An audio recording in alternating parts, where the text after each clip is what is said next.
你喜欢吃果冻吗？今天蓝妹儿就要跟你分享一道葡萄果冻的做法。加上葡萄果肉之后吃起来酸酸甜甜的，比买的超市的真的要好吃太多了。一起来看看是怎么做的吧。用水和食用小苏打浸泡葡萄之后，我们再把葡萄清洗干净，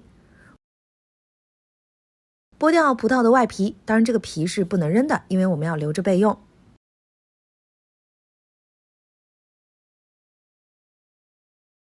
将果肉放入饮品杯当中，你想吃几颗葡萄就可以放几颗。当然，如果你不喜欢吃葡萄，也可以换成像桃子橘子、芒果都可以。接着，我们把葡萄皮倒入锅内，加1升的清水，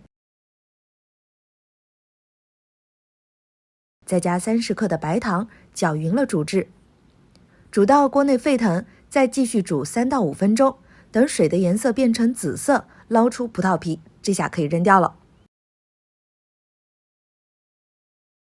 往锅内倒入18克的白凉粉，搅拌至融化，关火。